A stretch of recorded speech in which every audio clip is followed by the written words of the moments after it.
అందరూ కూడా దోమలపై యుద్ధం చేయాలని కోరుకుంటూ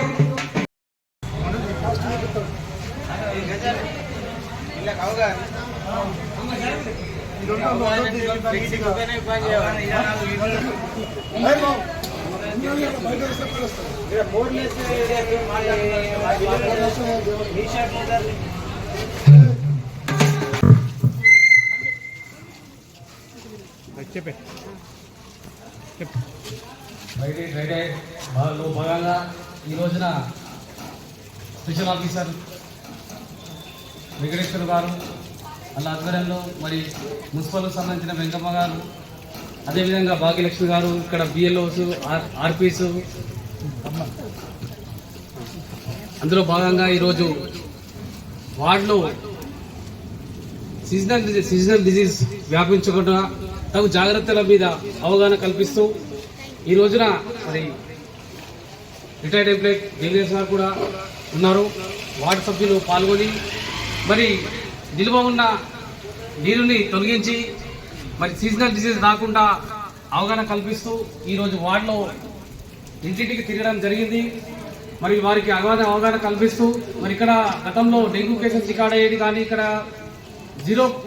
జీరో డెంగ్యూ కేసెస్ రికార్డ్ అయ్యాయి. కాబట్టి ఇంకా వారికి ఎటువంటి సీజన్లో కూడా ఈ సీజన్లో మరి మలేరియా వ్యాపిస్తుంది, డెంగ్యూ కేసెస్ ఎక్కువ రికార్డు కాకుండా తగు జాగ్రత్త చర్యల మీద అవగాహన కల్పించి ప్రజలకు అప్రమత్తంగా ఉండాలి. ఎందుకంటే నిల్వ ఉన్న నీరులో చాలా దోమలు వ్యాపిస్తాయి. కాబట్టి మరి అదేవిధంగా ఈరోజు మా వార్డులో డెంగ్యూ కేసెస్ జీరోగా ఉన్నాయి కాబట్టి వారికి అవగాహన కల్పిస్తున్నాం.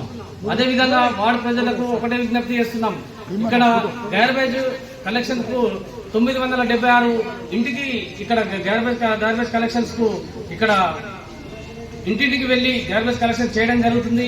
ఎంతో నీట్ గా చూసే ప్రయత్నం చేస్తున్నాం. కాబట్టి వారు తన గార్బేజ్ కలెక్షన్స్ కు సహకరించి పూర్తి మరి ఇక్కడ సీజనల్ వ్యాధులు వ్యాపించకుండా జాగ్రత్త తీసుకుంటారని ఆశిస్తున్నాము. నేడు డే ఫ్రైడే కార్యక్రమం చేపట్టడం జరుగుతుంది. 48 వార్డులో వార్డు మెంబర్ అయిన ప్రవీణ్ గారి ఆధ్వర్యంలో ఈనాడు మెడికల్ టీం అయితేనేమి, మున్సిపాలిటీ టీం అయితేనేమి, ఆశా వర్కర్ అయితేనేమి, డిపిఆర్ఓ కళా బృందం అయితేనేమి అందరి యొక్క ప్రజల సమక్షంలో ప్రజల సహకారంతో అలానే సీనియర్ సిటిజన్స్ అసోసియేషన్ ఉండాలనే ఉద్దేశంతో పరిశుభ్రంగా ఉంచుకోవాలి, పరిసరాలను కూడా వార్నింగ్ ఇవ్వడం జరిగింది, నోటీస్ ఇవ్వడం జరిగింది. ఆయన ఇమీడియట్ కూడా యాక్షన్ తీసుకొని వాళ్ళు ఇక్కడ నుండి పరిశుభ్రంగా ఉండడానికి సాయశక్తి కృషి చేస్తానని కూడా ప్రామిస్ చేయడం జరిగింది. ఆ విధంగా ఈ 48 వార్డులో నేతృత్వంలో ఈ రోజు ఈ కార్యక్రమం చేపట్టడం జరిగింది. కాబట్టి ఆరోగ్యంగా ఉండాలని కోరుకుంటూ పరిశుభ్రం పాటించవలసిన కోరుకుంటూ ఈ అవకాశం ఇచ్చిన మీ అందరికీ ధన్యవాదాలు. Thank you.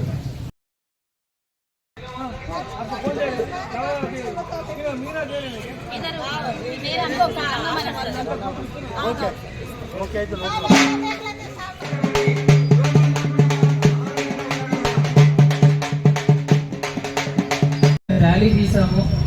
ఇది ముఖ్య ఉద్దేశం ఏంటంటే ఈ వర్షాకాలం దృష్ట్యా మనకు విపరీతమైన డెంగ్యూ కేసెస్ నమోదు కావడం జరుగుతుంది. ఆ ఉద్దేశంతోనే ఈ డెంగ్యూ కేసెస్కి ఈ దోమల నివారణ ఎలా చేయాలనేది ఉద్దేశంతో ఈ అవేర్నెస్ క్యాంప్, ఈ అవేర్నెస్ ర్యాలీ చేపట్టడం జరుగుతుంది. ప్రతి ఫ్రైడే కానీ అన్ని వార్డులలో ఒక్కొక్క వార్డులో ఈ పట్టణంలో మనం ప్రారంభించాము. ఈరోజు ఈ 48 వార్డు ఇంకా 49 వార్డులో చేపట్టడం జరుగుతుంది.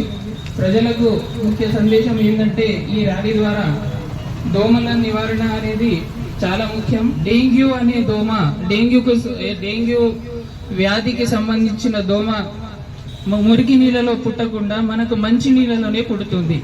అదే ఎలా అంటే ఎక్కువ రోజులు నిల్వ పెట్టుకున్న మంచి నీళ్ళలో దోమల యొక్క లార్వా మనము అది ఫామ్ అవుతుంది.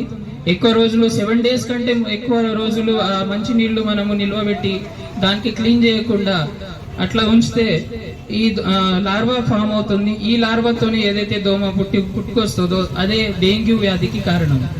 మురికి నీళ్ళలో ఏదైతే దోమలు వస్తాయో దానికి మనకు మిగతా వ్యాధులు మలేరియా కానీ చికెన్ గున్యా ఇలాంటివి అవుతుంది. కానీ మంచి నీళ్ళలో ఏదైతే మనకు లార్వా ఏదైతే దోమ పుట్టుకొస్తుందో దీంతో మనకు డెంగ్యూ వ్యాధికి చాలా కారణము. అయితే దీనికి నివారణ ఎలా అంటే ప్రతి మనము ఇంట్లలో ఏదైతే కూలర్లలో మనం ఎక్కువ రోజులు నిల్వ పెడతాము మంచినీళ్ళు, అది వారంకి ఒకసారి క్లీన్ చేయాలి. అలాగే ఫ్రిడ్జ్ లో వెనుక ఏదైతే మనకు ట్రేస్ ఉంటాయో అవి కూడా ప్రతి వారానికి ఒకసారి మనం క్లీన్ చేయడము. అలాగే కొబ్బరి బొండాలు కానీ, పూల తొట్టెలు కానీ, మంచిని మన ఈ పశువుల తొట్టెలు కానీ, అలా దానికి అది కాకుండా కొన్ని ఈ మన పాత టైర్లు, పాత రిక్షా టైర్లు, సైకిల్ టైర్స్ మనం పైకప్పుల మీద పెడతాము. దీంట్లో ఆగే నీళ్లతోని కూడా ఏదైతే దోమ పుట్టుకొస్తుందో అది డెంగ్యూకి ముఖ్య కారణం. అయితే ఈ చిన్న చిన్న విషయాల్లో మనము ప్రికాషన్స్ తీసుకుంటే డెంగ్యూ వ్యాధికి అరికట్టడం